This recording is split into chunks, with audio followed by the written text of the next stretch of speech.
Mga kaboxing fans, isang matinding laban ang naganap noong Friday, January 24 sa pagitan ng Japanese boxing sensation na sina Oya the Monster, Inoue at ang South Korean fighter na si Ye Jun Kim.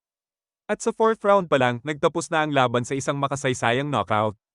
Pero hindi lang basta knockout ang nangyari, may kwento ito ng sobrang kumpiyansa, pagkakamali, at ang walang kapantay na bilis ni Inoue.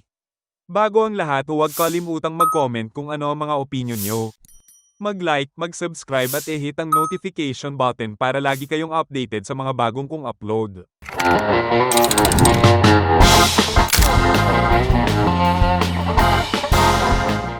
Bago natin pag-usapan ng laban, kilalanin muna natin ang dalawang boxers.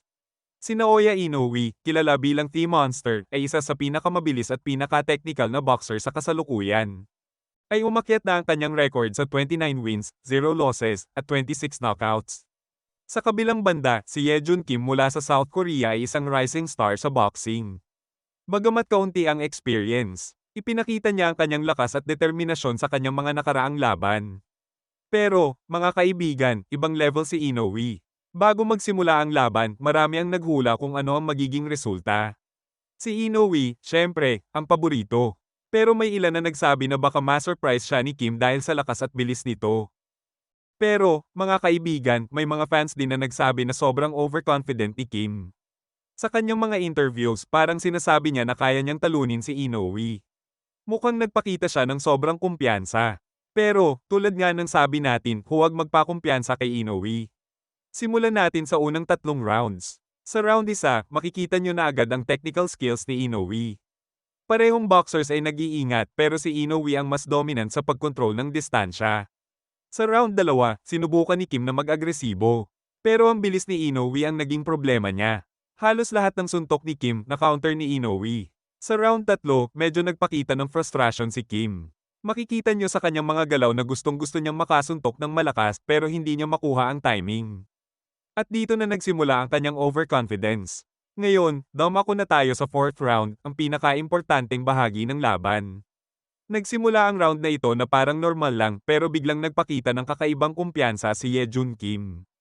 Makikita niyo sa video, parang sinasabi niya kay Inoue, "Punch me, common."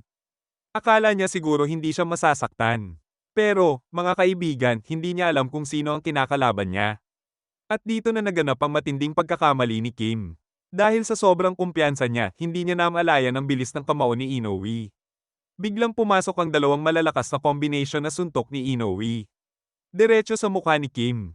At dito biglang bumagsak si Ye Jun Kim sa ibabaw ng luna. Makikita niyo sa slow-mo, ang bilis talaga ni Ino. Parang kidlat. Parehong suntok, parehong tama. Walang chance si Kim na makabawi. At dahil dito, natapos ang laban sa fourth round. Panalo si Naoya Inoue via knockout. Pagkatapos ng laban, makikita niyo sa mukha ni Inoue ang kanyang professionalism. Hindi siya nagpakita ng sobrang pagyayabang pero alam natin na sobrang satisfied siya sa kanyang performance. Sa kabilang banda, si Ye Jun Kim ay medyo nanghina. Pero, mga kaibigan, isa lang itong setback para sa kanya. Marami pa siyang pagkakataon na bumawi sa hinaharap. Kaya pala nag-angas si Ye Jun Kim dahil noong nagsimula ang fourth round natamaan niya si Naoya Inoue sa muka at natisod niya ang paa nito kaya tila muntik nang bumagsak si Naoya Inoue. Akala siguro ni Kim na tamaan niya ng solido si Inoue, yun pala natisod niya lang ang paa nito. Para sa mga susunod na lalaban kay Inoue, isang malaking reminder ito na huwag magpakumpiyansa. Lalo na kung si Naoya Inoue ang kalaban mo. Grabe talaga ang galing ng Japanese boxing sensation na ito. Ang tanong, uubra kaya ang kanyang galing kay Casimero? Comment down below kung ano opinion nyo ka boxing fans. Para naman kay Ye Jun Kim, kailangan niyang mag-training ng husto at mag-focus sa kanyang career. Marami pa siyang pwedeng patunayan sa boxing world. Kaya mga kaibigan, kung nagustuhan nyo ang video, huwag kalimutang mag-like, mag-comment, at mag-subscribe sa channel natin. Salamat sa panonood, mga kaboxing fans. Hanggang sa susunod ulit na video.